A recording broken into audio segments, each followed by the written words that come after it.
Now, the big story from Pakistan, Kulbhushan Jadhav has got the right to appeal.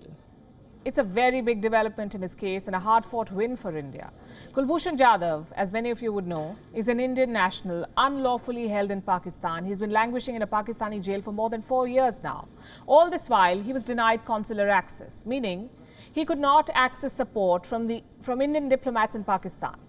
And this is in violation of the Vienna Convention. The convention says that all countries must allow consular access to citizens of other nations. Pakistan violated it for years.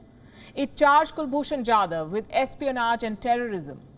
A Pakistani military court handed him the death sentence. This was in April 2017. India went to the International Court of Justice against this, challenging the death sentence, also demanding consular access for Kulbhushan Jadhav. In July 2019, the International Court of Justice passed a verdict. It told Pakistan to give consular access to Jadhav and also to ensure that he can appeal the conviction. It has taken Pakistan more than 2 years to follow this order. Today, a joint session of parliament in Pakistan was held. One of the bills passed is related to Jadhav's case. It grants Jadhav the right to appeal, meaning he can now challenge his death sentence in a Pakistani court. Islamabad is trying to paint this gesture as a gesture of goodwill. We can tell you it isn't. Pakistan has done this under duress, and that too 2 years too late. It took a joint session to deliver this. Although the session was not convened for this case, it was called to help Imran Khan negotiate some dire straits. The Prime Minister of Pakistan is under pressure from all sides, from the opposition, which is demanding snap polls, from extremist groups, which are demanding legitimacy, and from the army that doesn't like interference. With this session, Imran Khan hopes to kill 3 birds with 1 stone. Show his opponents who calls the shots in the country. How is he going to do this? By getting some crucial bills passed to show that he is in control. More than 24 bills are on the agenda. Imran Khan is in a rush to get them passed. But the Pakistani opposition is giving him a tough time because these bills, some of them at least, are controversial. Most of them are primarily electoral reforms aimed at changing how elections are conducted in Pakistan. 2 of these bills stand out. One is about authorizing electronic voting machines in elections, EVMs. Pakistan still does not use them. The PTI wants to put them in service. The second bill talks about granting overseas Pakistanis the right to vote. You see, 9 million Pakistanis live outside the country. This bill says they should have a say in the next election.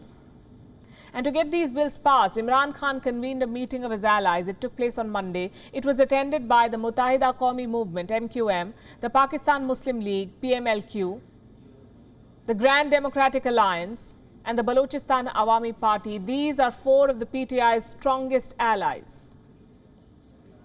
So Imran Khan tried getting them on board to make them vote in favor of his proposed bills, and that plan seems to have worked.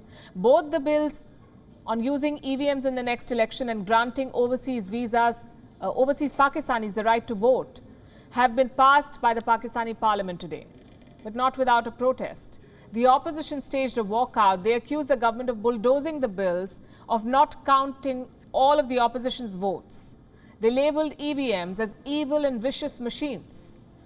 Some even accuse the speaker of not respecting his chair and siding with the government. You have to watch this. EVM क्या चीज है जनाब speaker? Evil and vicious machine. जिस गैर कानूनी तरीके से और गैर आईनी तरीके से आज इन बिलों को पेश किया जा रहा है, वो कहां गई आपकी मुशावरत? कहां गया आपका खत? कहां गया हमारे खत का जवाब? आज भी मैंने आपको एक रिमाइंडर दिया है। अगर आपने ये इतनी बड़ी बात की है तो फिर उसका एसिड टेस्ट है जनाब स्पीकर कि आप दारुल अवाम के स्पीकर की तरह पार्टी मेंबरशिप से इस्तीफा दे दें तो हम आपको लब्बैक कहेंगे। हम सवाल करते हैं हुकूमत से, निजाम से कि आप कब तक बंदूक की नोक पे, बूट के जोर पे कानून साजी करने की कोशिश करेंगे। और जब आप कोशिश करते हो, जॉइंट सेशन में कोशिश करते हो, पूरा जोर, जबर और हुकूमत की ताकत के बावजूद आप अपना 222 नंबर्स पूरा नहीं कर सके। आप इन सारे हथकंडों के बावजूद हमारे नजर में आज भी नाकाम रहे और इंशाल्लाह ताला आगे जाके भी नाकाम रहे। At the end of it all, the first day of the Parliament session may have come as a sigh of relief for Imran Khan. For weeks, there were indications that he was on his way out, that things were no longer in his control. But by managing to get some of these bills passed, he has shown that he may be down, but not really out yet. It's an interesting political match going on in Pakistan. WION is now available in your country. Download the app now and get all the news on the move.